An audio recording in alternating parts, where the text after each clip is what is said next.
got a lot of people in my life who sort of help me advance the messaging that is so crucial for America.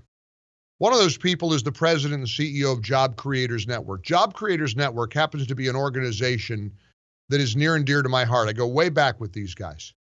And I stood with Alfredo Ortiz in Orlando way before I ever dreamed of moving to Florida full time. I am very, very proud to tell you about the Job Creators Network and how the activists, how the warriors, how the patriots of Job Creators Network are working so hard on behalf of the citizens of the United States.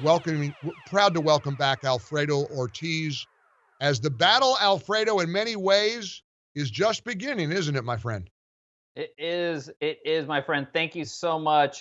Great. And, I really appreciate the kind words, Mike. And yes, I remember that day in Orlando, we stood there. We just started envisioning this idea of a bus tour and really trying to do stuff for our small business owners across the country. And I have to tell you, I can't think of a more important race at this point, given where we are with this election. These last 2 seats are going to determine truly if this country remains the beautiful, wonderful country that you and I both love, that my mom, when she became an American citizen in her 50s, that she embraced that American flag and just, loved this country. And frankly, my story. I'm a son of immigrants. My mom was a housekeeper. My dad was a tailor. On trash day, she and I used to go around collecting trash. And here I am sitting, talking to you and really, being able to be in a position where we can really make a difference, Mike. And only in this wonderful, beautiful country can we do that. But I have to tell you right now, we are going to fight this fight. I'm not taking anything for granted. This organization is not going to take anything for granted. I know the DC, political types say, don't worry, Alfredo, we always win these races. You have nothing to worry about. I have everything to worry about, because if we don't win at least one of these 2 seats, this country is going to go to crap. I'm sorry to use that word, but it will, because when you look at the policies that the Democrats will put forth, right, without that firewall, without Mitch McConnell actually controlling that Senate agenda, imagine, Schumer in control of that. This will be a disaster. Right. Green New Deal, minimum wage, court packing, you name it. Well, everything exemplified by Bernie Sanders is going to come to fruition. And make no mistake, Bernie Sanders is confidently predicting that this wave of socialism is going to sweep over the country. I want to share with you what, and let's play this clip here. This is Bernie Sanders over the weekend, who again avowed, I think he calls himself a Democrat socialist. We all know what he represents. He was on CNN over the weekend insisting that the far left agenda is supported by an American majority. And then we're going to go back, if you don't mind, Alfredo Ortiz, to talking about why Georgia is so crucial to stopping this agenda from being realized. Here's Senator Bernie Sanders on CNN. I fully expect that the Biden administration will be advocating those proposals that they agreed to. And what I want to say is I sometimes find it amusing when our opponents talk about the far left agenda. The truth is that when you talk about raising the minimum wage to $15 an hour, when you're talking about expanding health care to all people as a human right, when you talk about effectively taking on climate change, when you talk about making public colleges and universities tuition-free, these are not far-left ideas. These are common-sense ideas that the majority of the American people support, and we're going to fight to make sure that they're implemented.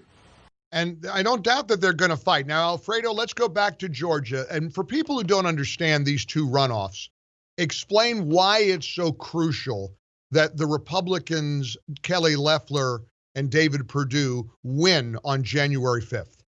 Yeah, absolutely, Mike. It is crucial and critical because they are truly the only thing that separates at this point the Democrats from taking control, and that agenda, literally the socialist left agenda that Bernie Sanders is talking about.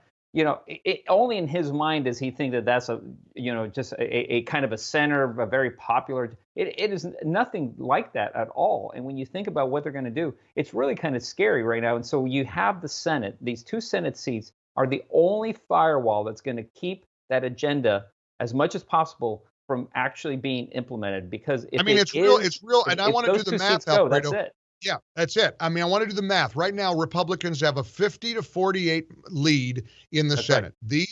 So if these 2 runoffs, if the Democrats win both of those, then it's a 50-50 tie with ostensibly Kamala Harris breaking the tie. So the Democrats would have the majority in the Senate.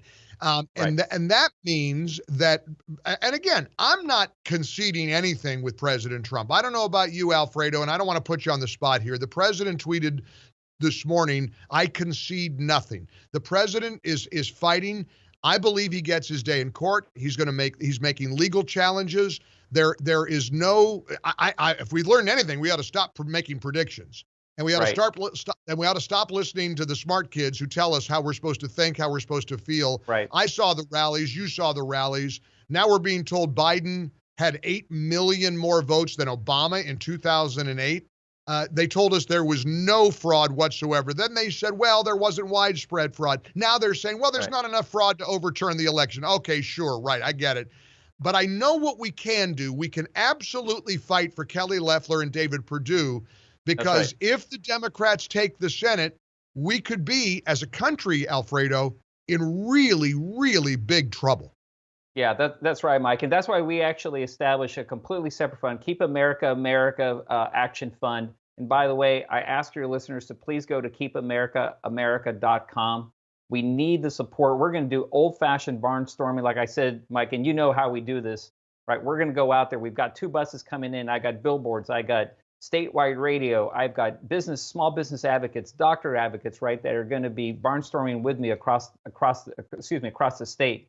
It is so critical that we do this. And on December 14th, we're asking every single Georgia conservative to start doing their early voting, because we've got Christmas and New Year's, unfortunately, right in the middle. The election is on January 5th. People may be on vacation.